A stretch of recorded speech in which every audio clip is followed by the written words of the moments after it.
بسم الله الرحمن الرحيم. السلام عليكم ورحمة الله، ومرحبا بكم في الدرس الرابع سلسلة HTML. اليوم إن شاء الله غنتعلمو جوج ديال الأمور جديدة. أولا راني بدلت شوية في البروغرام، كنت داير 3 لي فاليز رجعتهم دابا غير جوج، وحدة H1 سميتها لو بروميير تيتر، والثانية H2 سميتو لو دوزيام تيتر. لا اونغيجيستريت الفيشي ديالي وجيت للبيرو، وها هو بروميير باج لاباج ويب ديالي وفتحتها. فكتلاحظوا لا ديفيرونس، لو بروميير تيتر، لو دوزيام تيتر، و لو تيتر ديال لاباج ديالي هي ما بروميير باج. هذا هو الفيشي اللي عندي هاد الساعة هادي. مزيان، دابا لا باليز الاولى اللي غنتعلمو هي لا باليز بي، واللي كنستعملوها باش نديرو ان باراغراف. يعني اذا بغيتي تكتب واحد لو تكست تحت من هاد بروميير تيتر مثلا، فغتجي هنايا ودير بي، نهبط ونسد ونجي هنايا ونكتب ان تكست. J'apprends le langage HTML avec la chaîne Barmage pour Maroc par exemple. و لا ميم شوز الا بغيت تحت من هاد H2 ندير لا ميم شوز.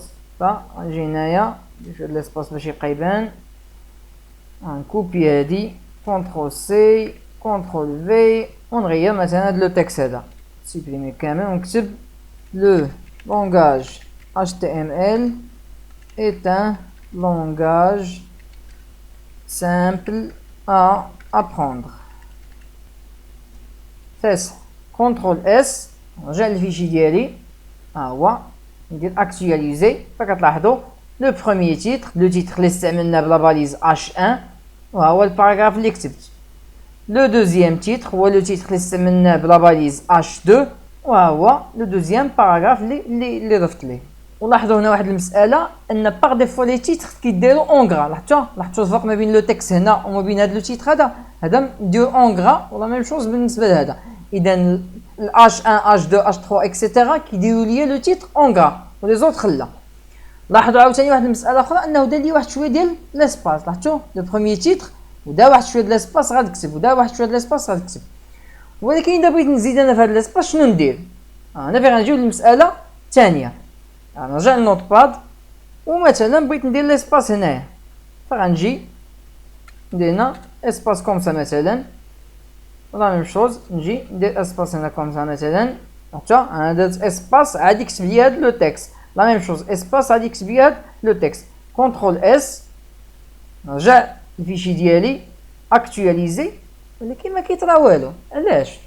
انا زدت نورمالمون هاد لاسباس هذا، فعلاش ما تزادش ليا في الفيشي ديالي؟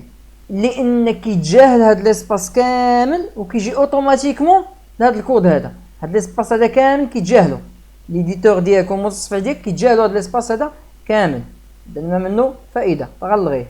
فاذا بغيتي ترجع للسطر خصك تقولها ليه بالكود ديال HTML، ماشي غتجي ودير ليه اسباس. فمثلا اذا بغيت نجي من مور هاد الهيدر هذا، من مور هاد لو تيتر هذا، وبغيت ندير ليه هنا اسباس، غنقولها ليه باستعمال اون فالي جديده سميتها بي ار.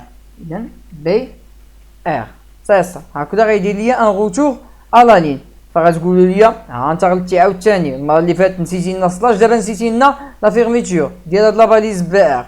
غنقول لكم ماشي غلطنا مره واحده، تبقاو ديما تقولوا لي غلطتي. لي باليز في الاتش تي ام ال في اغلب الاحيان كيكونوا بير، وحده ديال لوفرتور وحده ديال لا فيرميتور، وهادشي يتعلم تحت الساعه.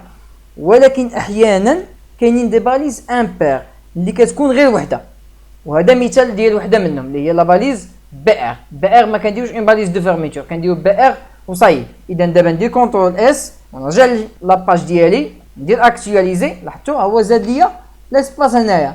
الا بغيت نزيد بليزيور اسباس غنزيد هاد بي ار هادي، كونترول سي نجي كونترول في كونترول في. دابا درت 3 ديال لو روتور على لين. كونترول اس نرجع لاباج ديالي، لاحظتوا هو زاد ليا 3 ديال لو روتور على لين. اذا الخلاصه ديال هذا الفيديو اننا تعلمنا جوج ديال لي باليز اضافيين اللي كنا تعلمنا تحت الساعه. لا باليز الاولى هي لا باليز بي من اجل كتابه ان باراغراف، بيجي تكتب واحد لو تكست فكتستعمل لا باليز بي. لا باليز الثانيه استعملنا هي لا باليز بي ار من اجل روتور على لين. كنتمنى مسائل تكون واضحه، ونشوفكم ان شاء الله في الفيديو الجاي. السلام عليكم ورحمه الله.